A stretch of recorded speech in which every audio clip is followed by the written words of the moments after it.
There are things in life, and in this vast city of Mexico, that we are better off never discovering. Ignorance lets us sleep peacefully at night, believing the world is orderly, rational. But sometimes, questions arise. For instance, what happens to people who fall asleep on the metro, right as the train reaches the end of the line? They miss the announcement telling them to get off. They stay inside, carried onward, deeper into a tunnel that appears to lead nowhere. That, my friends, is something we truly shouldn't try to uncover, if we want to keep our sanity. Still, it's wise to take precautions. Simple rules that might save you from very regrettable experiences. The most important one: never fall asleep on the metro. Especially after dark.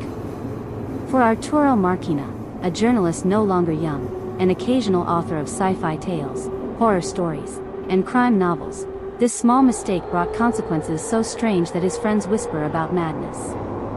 Arturo refuses to go near the metro.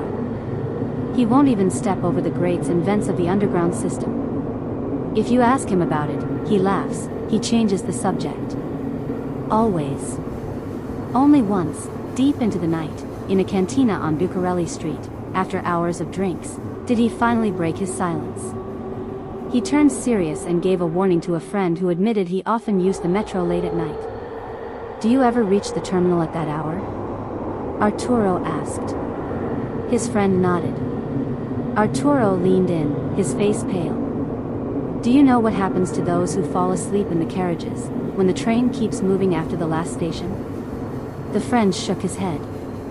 "I do," Arturo whispered. "And what I'm about to tell you, it's not a story. Believe me. For your own good, I will never repeat it again." It was almost exactly a year ago. Around 11 at night, after a brutal day at work, Arturo boarded the metro at Hidalgo, heading to Tacubaya. From there, he transferred to the line bound for Barranca del Muerto. At that hour, the train was nearly empty. Somewhere after Tacubaya, exhaustion took him. He fell asleep. The train reached the terminal, but he didn't wake. He never heard the distorted announcement or the shrill electronic whistle. Instead, the train carried him forward, into the tunnel beyond the station. When he stirred, it was too late. He saw the sign for his stop disappearing behind him.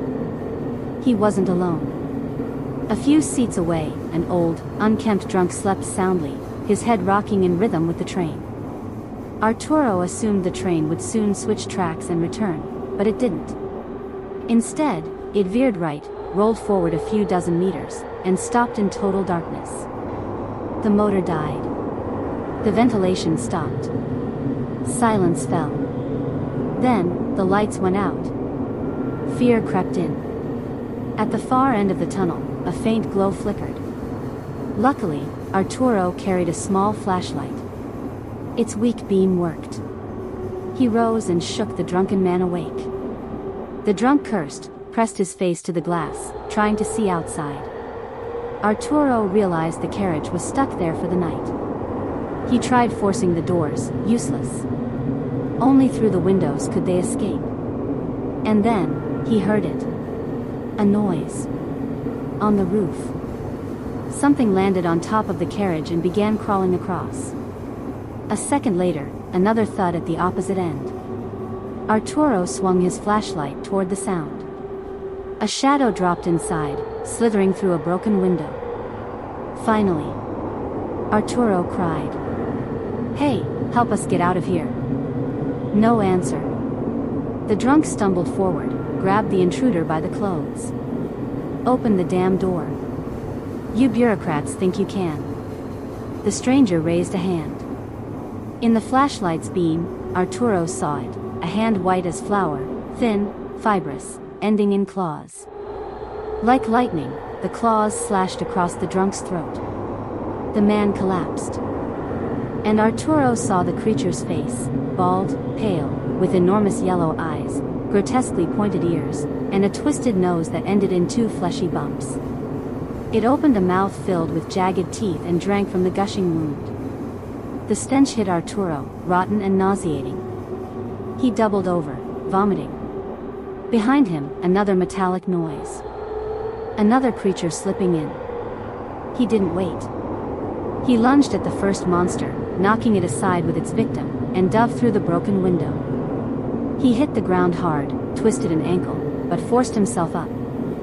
From behind came the sound, panting, shrieks, claws scraping.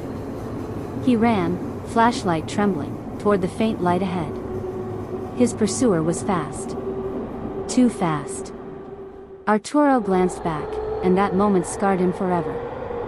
The thing chasing him was like the first one, but smiling. A grotesque, gleeful grin stretched across its lemon-yellow face, saliva glistening as it anticipated the kill. But then, luck. From ahead, another train approached. Its lights cut through the dark.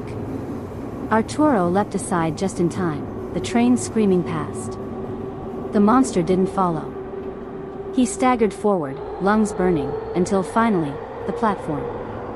He scrambled onto it, only to hear behind him the claws of the creature that had crawled along the tunnel's ceiling. It leapt, swiping at his leg, its talons cutting into his calf, before falling back. At the table in the cantina, Arturo stopped. He rolled up his pant leg, revealing a scar, angry, infected, barely healed. I ran all the way to the street, he finished. I locked myself inside my apartment and drowned in mezcal. And now I know why the metro workers scrub the floors so carefully every morning. He raised his glass. Never fall asleep on the metro. If you do, you may never sleep peacefully again. Other testimonies. The narrator paused, then added. That was a story by Mario Mendez Acosta. A piece of literature, yes, but rooted in the legends of Mexico City's metro. And as always, we asked our listeners to share their own experiences. Here are two of the most recent. Testimony 1. Eli Mendez wrote, I once knew an old man, kind, gentle, may he rest in peace. He told me that years ago, he fell asleep on line 8. He woke to the sound of weeping. A long, sorrowful wail. When he opened his eyes, the train was stopped, the lights off. It was already past midnight. He thought workers might be around, but no, he was alone. The wail came again, closer this time. Terrified, he forced open a window, crawled onto the tracks, and ran blindly. By sheer luck, he encountered a worker. Begging for help, he was scolded, but the man finally unlocked a door and let him out. When he stepped outside, he realized he was at Ermita Iztapalapa. Relieved, it wasn't far from his home. He swore he had never seen a night so empty, so sinister.